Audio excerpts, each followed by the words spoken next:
you were to flick through the pages of history and come to the beginning of our history, or the history of our nation, as in the sovereign Muslim nation, you would notice that at that time, in that age or in that era, there were two main world powers, superpowers or empires. On the one side was the Persian Empire, and on the other side was the Roman Empire. And both of these empires had reached the zenith of power. They boasted political stability, economical prosperity, military capability, and an influence that extended over much of the globe. And then there, in the dry deserts of Arabia, lived the Arab race, a semi-nomadic people scattered across an endless desert. Their land was harsh, their climate difficult, their land barren, their people scattered, disunited, uneducated, undisciplined. And on the earth of God, it would be accurate to say that they had nothing going for them. So much so that the great conquerors of the past passed them by and didn't even look twice at them. They didn't even consider them a people worthy of conquest. Alexander the Great passed them by, the Romans passed them by, the Persians passed them by. They were an unnoticed, insignificant, uneducated, unlettered, undisciplined, disunited, a scattered group of people that added up to nothing much in the annals of human history. They were small, psychologically small. I don't think you will find too many people in the annals of human history where they bury their own daughters alive.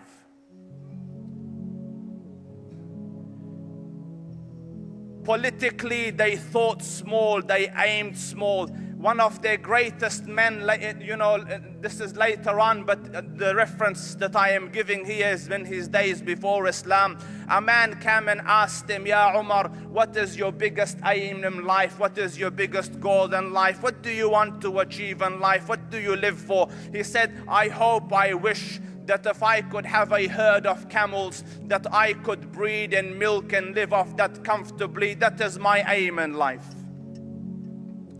They were a small people, population the numbers were not as big as the other countries. And yet Allah Rabbul Izzah chose and preferred this unnoticed, undisciplined, disunited, uneducated, scattered group of people to become the primary promoters and propagators of the one true religion of God.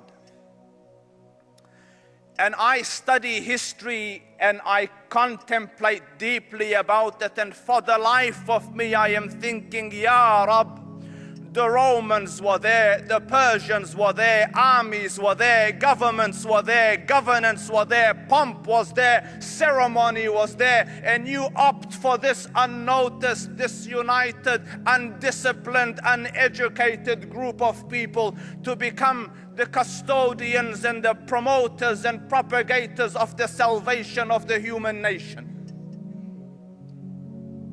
And yet, when this group of people, semi-nomadic group of people hovering on the brink of barbarism, when these people entered Islam, and as the Quran says, "Udkhulu fi silmi kafa," when they entered it entirely, when it became their life and their focus and their purpose and their everything, within a few decades, this insignificant, unnoticed, undisciplined, small, uneducated nation expanded and extended from Granada in Spain on one side to New Delhi in India on the other.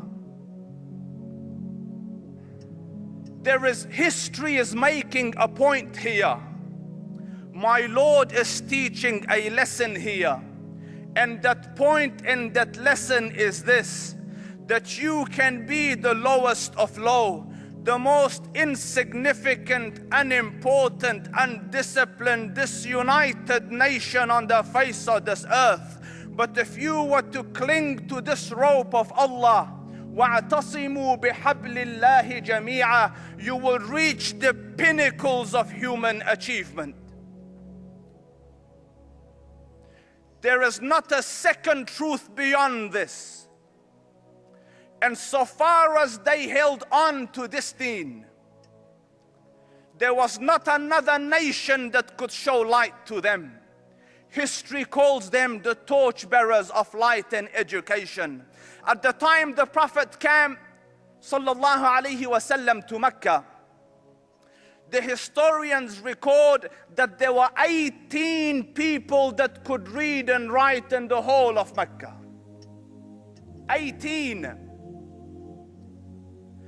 By the time the Prophet left, Arabia had become teachers of the world.